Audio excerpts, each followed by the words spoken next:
Good morning and welcome to Nora's Dog Training Company. We're here today with Houston and Rich, and what we're going to be demonstrating for you today on video is Houston's ability to understand and respond to his formal on-leash obedience commands. The little tiny corrections and lots of motivation that we give him when we're working with him, and the training equipment that we're using. Rich is using a regular 6-foot web training leash, and he keeps the bulk of the leash folded neatly in his right hand. That leaves his left hand free to give any correction that's needed, and the only correction that we give is a little tug and release on the training collar, and that is the second piece of equipment that we're using. Now, Rich and Houston are demonstrating heeling. Heeling is nothing more than proper leash walking, and if you notice, Rich throws in some turns to keep Houston focused. He should be right next to Rich's left leg, and when Rich stops his feet, he should sit automatically without being told to wait for his next command. In the case that he doesn't sit, you say no sit, and you give that little tug and release that we were talking about. But you want to keep your walks interesting, so you're going to change direction, change pace.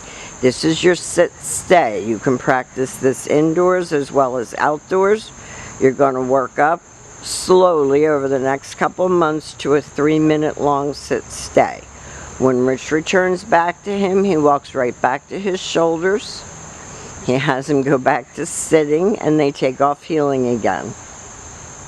And heeling is important, so when you're walking him to the dog park or wherever you take him for exercise, he should be heeling, walking next to you, not dragging you down the street.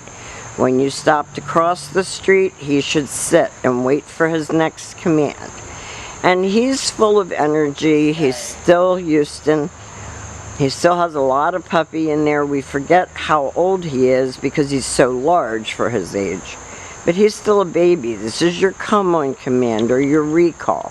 And he's been taught to come and sit, not come and launch himself off of you.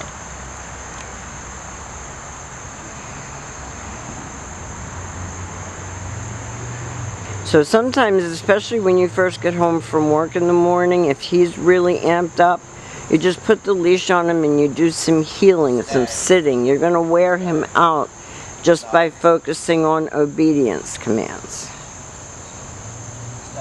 Now he's getting tired, so he's wanting to do a DOWN, and Rich is not allowing him to do that.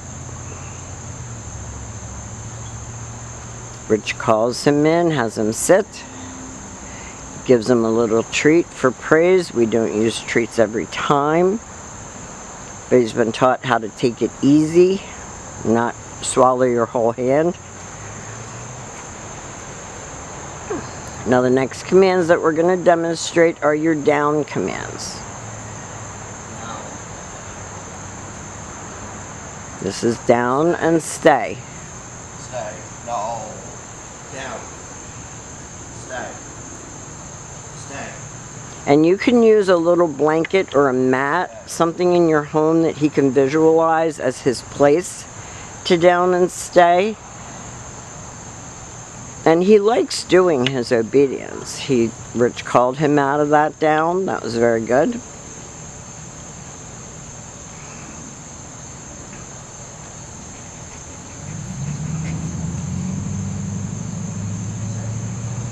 So continue to practice with him at home because he can be challenging, and we want this to work for you. This is your down from a distance and stay. Keep us posted on your progress. He's been an enjoyable guest, believe it or not. We've had a lot of fun with him. He's a smart dog. He just has a ton of puppy energy. Please, again, keep us posted on your progress, and thank you for choosing Nora's Dog Training.